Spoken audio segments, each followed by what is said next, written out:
గ్రాముల బంగారాన్ని విడిపించి ఆ రోజు ఆన్లైన్ రేటుకే మేము కొంటాం. Sharma gold company. నమస్తే, వెల్కమ్ టు సుమన్ టీవీ. నేను మీ యామ్ని. ప్రస్తుతం మనతో ఉన్నారు ప్రముఖ ఆధ్యాత్మికవేత్త, ప్రముఖ జ్యోతిష వాస్తు పండితులు సుభాష్ శర్మ గారు ఉన్నారు. గురుగారితో మాట్లాడి మనకున్న సందేహాన్ని అడిగి తెలుసుకుందాం. నమస్కారం గురుగారు. శ్రీమాత్రే నమః. గురుగారు, ఇప్పుడు మనకి వారాహి అమ్మవారి నవరాత్రులు అనేది ఎప్పటి నుంచి ప్రారంభమవుతున్నాయండి? మనకు ఆషాఢ మాసం వచ్చింది అంటే గనక వారాహి అమ్మవారి యొక్క నవరాత్రులు ప్రారంభమవుతాయి. అయితే ఈ 6వ తారీఖు నుండి మనకు ఈ యొక్క ఇప్పుడు వచ్చే జూన్ కాబట్టి జూలై 6వ తారీఖు నుండి మనకు ఆషాఢ మాసం నవరాత్రులు, వారాహి నవరాత్రులు ప్రారంభమవుతాయి. ఈ వారాహి నవరాత్రులు చాలా విశిష్టమైనటువంటి నవరాత్రులు అని చెప్పుకోవచ్చు. వారాహి అంటేనే గనక వరాలిచ్చేటటువంటి తల్లిగాను, అలాగే వరాహ రూపముగా ఉన్నటువంటి ముఖ చిత్రం కలిగినటువంటి తల్లిగాను అమ్మవారు దర్శనమిస్తూ ఉండేటటువంటి తల్లి. ఈ వారాహి నవరాత్రులు ఎవరైతే నిష్టగా ఆరాధన చేసుకుంటారో, ఎవరైతే నిష్టగా అమ్మవారి యొక్క క్రతువులు చేసుకుంటారో 9 రోజుల పాటు, అంటే 6వ తారీఖు నుండి మొదలైపోయి మనకు ఈ నవరాత్రులు 9 రోజుల వరకు చేసుకునేటటువంటి స్వభావం ఉంటుంది.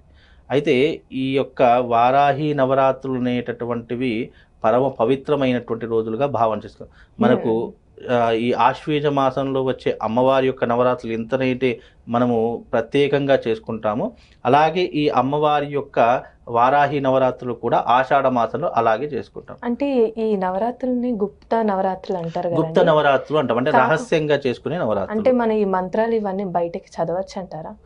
ఇవి గుప్తంగా చేసుకోవాలి అని మాత్రమే చెప్పారు తప్ప అంటే బయటకు ఉచ్చరించాలి అనేటటువంటి నియమం ఏం లేదు. నువ్వు గుప్తంగా అంటే గుప్తము అంటే ఏంటి, ఎవరిని చెప్పుకోకుండా నీ అంతట నువ్వు చేసుకునేటటువంటి నవరాత్రులు. నువ్వు ప్రత్యేక నీ ఇంట్లో చేసుకుంటున్నావు కాబట్టి నువ్వు ఏ రకంగానైనా చేసుకోవచ్చు. అది రహస్యమైనటువంటి గుప్త నవరాత్రులు అని చెప్పడం జరిగింది. ఇది అందరూ కూడా ఆచరించరు, అతి కొద్ది మంది మాత్రమే ఈ గుప్త నవరాత్రులు. లేదమ్మా, ఇక్కడ కలిసి రాదు అనడానికి ఎక్కడ ఆస్కారం లేదు. తల్లి అందరికీ కూడా తల్లి, ఎవరికి కూడా అపకారం చేయనటువంటి తల్లి, ఎవరికి కూడా ఇబ్బంది పెట్టలేనటువంటి తల్లి. అయ్యో నువ్వు నన్ను పూజించలేదు కదా అని చెప్పేసి కష్టపెట్టేటటువంటి తల్లి కాదు. వారాహి అమ్మవారి యొక్క అనుగ్రహం ఎంత గొప్పది అని అంటే గనక సమస్త రోగాలను దూరం చేసేటటువంటి తల్లి, సమస్త ఐశ్వర్యాలను కలిగించేటటువంటి తల్లి, ఇష్టకామ్యార్థాలను ఇష్టమైనటువంటి కోరికలు నెరవేర్చేటటువంటి తల్లి ఎవరు అని అంటే వారాహి అమ్మవారు. అందుకే వారాహి అమ్మవారి యొక్క రథంలో ఎప్పుడూ కూడా ఔషధ భాండాగారము, అమృత భాండాగారము, ఐశ్వర్య భాండాగారము, అలాగే రోగనాశకమైనటువంటి భాండాగారములు, అలాగే దౌర్భాగ్యాలను నాశనం చేసేటటువంటి భాండాగారములు, ఇలా ఎన్నో రకాలైనటువంటి భాండాగారాలు ఉన్నటువంటి రథము అమ్మవారి యొక్క వారాహి అమ్మవారి యొక్క రథం. అంత గొప్పనైనటువంటి తల్లి.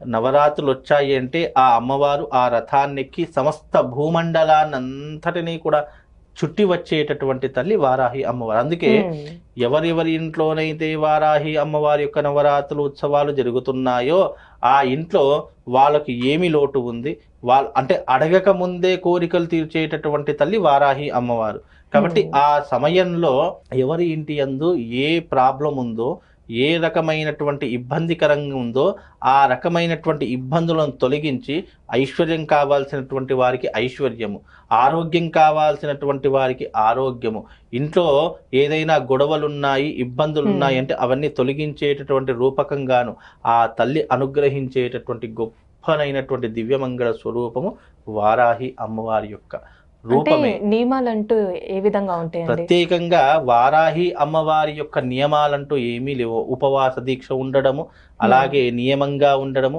నిష్టగా ఉండడము, అంటు ముట్టు మైల ఇవి తాకకుండా ఉండడము, ప్రతిరోజు ఆ వారాహి అమ్మవారి దగ్గర దీపారాధన చేసుకోవడం, కలశ స్థాపన చేసుకోవడము, నిత్యము ఉదయము సాయంకాలం. ఈ వారాహి నవరాత్రులు ఆషాఢ నవరాత్రులు ఎలా ఉంటాయంటే ఇవి రాత్రి పూజ చాలా విశేషము.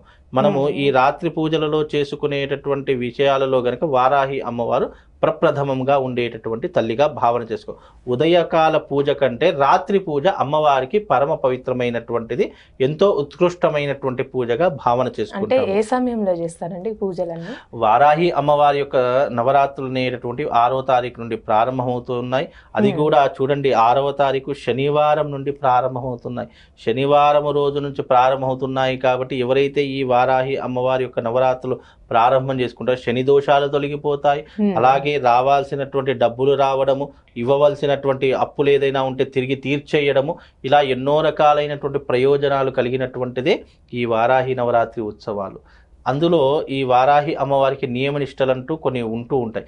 ఏ అమ్మవారికైనా మనం ఏదైనా ఒక దీక్ష తీసుకున్నా, లేదంటే ఒక పూజా నియమాన్ని పెట్టుకున్నా ఎన్నో రకాలైనటువంటి నియమాలు ఉంటాయి. అందులో 3 రకాలైనటువంటి నియమాలు. ఒకటి ఉపవాస దీక్ష, రెండవది స్నాన విధి, మూడవది పూజా విధి. ఈ 3 నియమాలు తప్పకుండా ప్రతి ఒక్కరూ పాటించాలి. ఉపవాస దీక్ష అంటే ఏంటి? ఈ 9 నవరాత్రుల్లో ఏదో ఒంటి పూట భోజనం చేసుకోవాలి, మిగతా సమయంలో ఉపవాస దీక్ష వహించాలి. లేదు ఉపవాసము కాలేనటువంటి వారు, అయ్యో నేను ఉండలేను, నాకు బీపీలు, షుగర్లు, ఎన్నో రకాల ఆరోగ్య సమస్యలు ఉన్నాయి అంటే పాలు, పండ్లు, పలహారాలు, ఇలా సాత్వికమైనటువంటి ఆహారం తీసుకొని మనము ఈ యొక్క నవరాత్రులను ప్రారంభం చేసుకోవచ్చు. అలానే మంత్రం అంటే అందరూ చదువుకునే విధంగా ఏంటిదంటే అసలు? అమ్మవారికి, వారాహి అమ్మవారికి చదువుకునేటటువంటి మంత్రం పరమ పవిత్రంగా ఉండేటటువంటి అవకాశం ఉంది. అంటే అమ్మవారికి సంబంధించినటువంటిది ఓం శ్రీం హ్రీం వారాహీదేవ్యై నమః, ఓం శ్రీం హ్రీం వారాహీదేవ్యై నమః అనేటటువంటి మంత్రాన్ని మనం జపం గనక చేసుకుంటే ఐశ్వర్య కారణము, రోగనాశనం ఇవి 2 జరిగేటటువంటి అవకాశాలు ఈ మంత్రం ద్వారా కలుగుతాయమ్మా. చాలా చక్కగా తెలియజేశారండి. ధన్యవాదాలు. శ్రీమాత్రే.